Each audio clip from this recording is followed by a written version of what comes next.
I'm in this pickle because I chanced to take a nice walk. I've always enjoyed walking. Even as a child, I'd often take long rambles along the canal banks. Thinking about it now, though, walking would also bring me trouble. If I strolled too far from home or arrived back too late, I'd earn a right backhander off my dad. But worse was the time when I was 16. Me and Maggie Jones went for a walk down that path past old Grumpy's farm. It was a warm Sunday afternoon in August, and we walked until we found this green secluded glade. I slipped off my jacket and spread it down on the ground in front of it. Maggie carefully settled down upon the brown swede, and I quickly lay down on the grass beside her. I'd stolen a bottle of cider from the back of the red line, and I opened it with the help of a sharp stone. Maggie and me had a good swig or two, I can tell you. And well,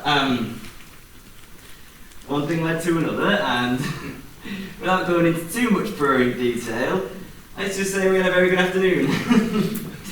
And we didn't think anyone had seen us, but it transpired that old Grumpy had been out searching for a missing sheep, and he's caught us in the act of doing what comes naturally, so to speak. And the old swine snitched on us to both our dads. I received a sound beating off the pair of them, and Maggie refused to see me ever again. I was in bother because I'd taken a walk. Back then, though, I could never have foreseen the trouble that walking has landed me in now. Just to think how proud I was to enlist, I joined up with all my mates into one of old Kitchener's PAL regiments. The town mayor and a senior recruiting officer came down to the mill. They gave this glorious speech about how we young men had the great opportunity to serve our king and country, whilst at the same time having the pleasure of visiting the beautiful French countryside. Well, I fell for it. I was 18 years old and I couldn't wait to get out of this dirty, smelly town and out of this mill. Combine that with the chance of partaking of bracing walks in the beautiful French countryside. Well, I joined up there and then. So did two of my mates, George Wilson and Billy Jackson, and about 50 or so others. So, it wasn't just me that was gullible then. We had 4 weeks basic training, consisting mainly of painting the fences that surrounded the barracks. After that, we were handed our kit and shipped off to face the Boche. It was a long, arduous journey, concluded with a 3-mile march to the front. The ground was a grey, smelly sludge, all that was left of the beautiful French countryside we'd been promised. My platoon was billeted in a long, deep trench cut into the mud and clay, the sides supported by sandbags, and the bottom lined with wooden duckboards. "Welcome to the Verdun Hotel, boys," the sergeant smiled. "I do hope you all enjoy your stay here." We didn't have to wait very long to realise that this was no Gallic holiday. About 6 o'clock, the morning after we arrived, our lieutenant informed us that we would be going over the top at noon that day. Me and my mate, we were green. We'd only just arrived. We had no idea what to expect. We still thought of it as a game. We were nervous, but excited at the same time. Billy Jackson smiled. "Oh, I'm going to kill me first gun," he bragged. "Yeah, well, make sure it's not Fritz that sees you instead," I warned him. "Oh, no chance," he said. A couple of hours later, in an attempt to comfort us before the assault, the sergeant made the rounds of the trenches, walking up and down with a big brown sack full of mail. I was surprised to hear him say my name. "Here, sir," I said, as if I was a child entering the register at school. "For you," he said, handing me this brown sealed military-looking envelope. "Your letter from England is inside this." Well, must be from my mother, I thought. No one else would be writing to me. I was in no humour to read me a letter at that point, so I carefully tucked it deep into one of my long woolen stockings for safekeeping. I'd read it later after the skirmish. Then, at about 11:45 the morning, we were informed that we must line up ready for the advance. There were big sets of ladders leaning against the side of the trenches, one for each platoon, which made it easier to climb out, but also meant we had to go over in single file. Dead on the hour, the lieutenant screamed, "On my whistle, go!" And with one short, loud blast on his Acme Thunderer, we were off. We climbed the ladders one by one. It wasn't easy. The steps were slimy and wet, and we were laden down with rifles, gas hoods, and numerous ammunition pouches. Slowly, we all reached the top, and the line was set. Many other platoons had joined us, and as far as the eye could see, men were lined up ready to march. On the lieutenant's command, we began to slowly trudge through the thick mud. All that was before us was black, flat, desolate land, punctuated only by coils of broken barbed wire.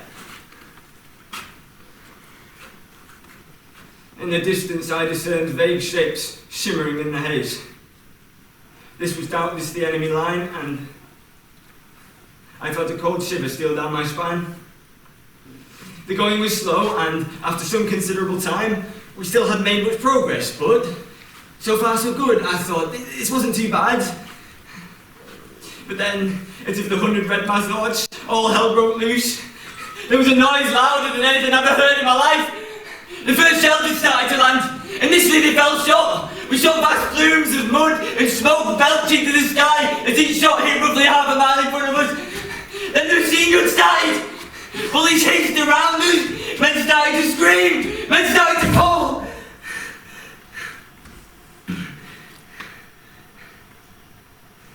This wasn't an exciting game anymore.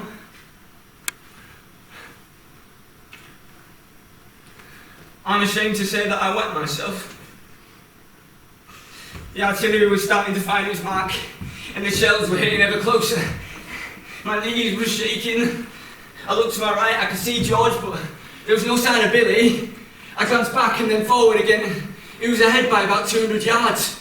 He looked gripped with fear, and I could see that he didn't want to move any further forward, so I set off with the intention of helping him. But I'd only made it about 10 yards when a shell exploded immediately in front of him. Billy! Initially, my view was obscured by the mud and smoke, but as the air cleared, I saw Billy lying as still as you like on the ground. By the time I'd reached him, he was screaming and crying and shouting out for his mother. It was a terrible mess. Both his legs had been blown off. You could see the gleaming white of his thigh bones sticking out through the rags of his uniform. I knelt down beside him and comforted him as best I could. I softly stroked his hair and held his hand. Eventually he began to quiet down. His face had turned a pallid grey colour and his eyes were glazing over. I'd never seen anyone die before. I knew that Billy was dying. "Go and get my mum, will you?" he said. "Please." "Oh, George has already gone for her," I replied. "She'll be here soon, okay, mate?" "Thanks," he gasped and tried to smile. "My legs are bloody killing me." "I know," I said. "I know, but we'll get through this, okay? Me and you will go for a pint after this." Billy's grip on my hand suddenly tightened and then relaxed. Billy closed his eyes and I knew that he'd gone. I stayed there a while, just stroking his hair. I didn't want to leave him on his own out there, but After a while, I realised that I had to move on and rejoin my platoon. I stood up and looked around, desperate. Our men were nowhere to be seen and the gunfire sounded more distant. A wave of panic hit me. What should I do? Bloody hell, this wasn't good. Over to the right, I spied a building which I thought to be a farmhouse. I knew that I could reach it with just a short walk. I could hide there a while and later return to the trenches. If anyone asked, I could just say that I lost my way during the fighting. No one known any different.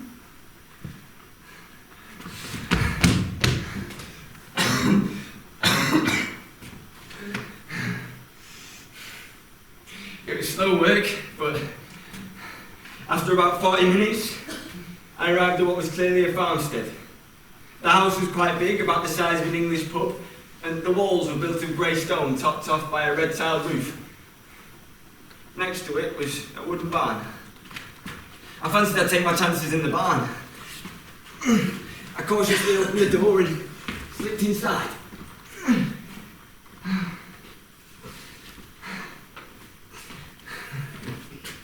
The air was warm and smelled of animal dung.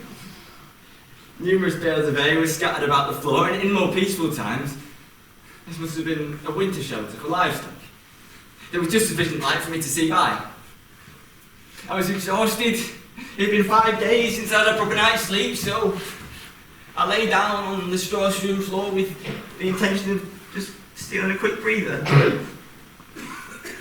I must have nodded off though, because the next thing I knew, I was being awakened by two officers. One was kicking my right leg, and the other one was glaring at me, pointing his revolver in my face. "Get up, son," he snarled. "You're coming with us." And there you have it.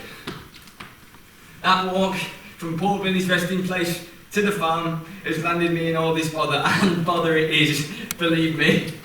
So, now here I am, imprisoned in a small bedchamber at the back of a requisitioned French chateau. The room is tiny, just 6 foot by 3, and there's no furniture, except of course for my bucket, for my necessities. I was marched here under armed guard from the farm just 2 days ago. When I arrived, I was officially charged with desertion and faced the court-martial. 3 commissioned officers sat on this farce. I wasn't allowed a defence. The officers showed no mercy, and the decision was unanimous. I was found guilty as charged and sentenced to death by a firing squad. Now here I am, nervously awaiting my fate. Since the court-martial, I'd seen no one other than the guard who brings me my food and empties my bucket. Up until this morning, that was, when I was paid a visit by the CO, the medical officer, and the chaplain. The CO coldly informed me that I am to be executed at noon this day. The medical officer sewed a white disc onto my uniform. It's positioned directly over where he says my heart is. It's a target for the rifles. The chaplain uttered a few prayers and then they were on their way. "Charm on your own," the CO said, "to reflect on the error of your ways." I'd been sat on the bare wooden floorboards and I was feeling rather sorry for myself when I remembered the mail that I tucked away in my stocking. I quickly retrieved it, straightened it out and ripped it open. Inside there was a white letter addressed to me in a handwriting that I couldn't recognise. It wasn't my mum's. I carefully tore it open and pulled out a sheet of fine white writing paper. I looked to the signature at the bottom. Maggie Jones. Why was Maggie writing to me? I hadn't seen her since that time past old Grumpy's. "Dear Tom," it started, "I'm writing to you only because you have been enlisted. My mother informs me that you have been posted to France and that it is very risky for our troops out there. I realise that you may never come back, and so, although I swore to keep these circumstances secret from you, I felt it was within your rights for you to be told the truth. 9 months after our liaison by the farm, I gave birth to a baby, a beautiful baby boy. He has a striking resemblance to his father, and so, against my parents' wishes, I named him Thomas, in your honour. He's 15 months old now and just starting to walk. You would smile to see him tottering about the parlour. I remember that you love to take walks, and so I thought you would gain comfort in knowing that your son is attempting to discover similar pleasures. I wasn't able to read any further. Tears were streaming down my face, and it took me a while before I was able to collect my thoughts. If only I'd known that I had a son, I would never have enlisted. Me and Maggie would have married, and the three of us would have found happiness. Instead, here I am, facing death, alone. I'm trying to imagine my son growing up. I can picture the two of us taking long hikes through the countryside together. Wait. I can hear a noise in the corridor. I can hear footsteps. They've come back for me. It's time. The son, who I will never know, is yet to discover the pleasure of a stroll in the warmth of a summer's day. Too late for me, though. I'll never walk with him. The heat of the sun will provide me with no comfort now, as I am escorted by my captors to take one last, short,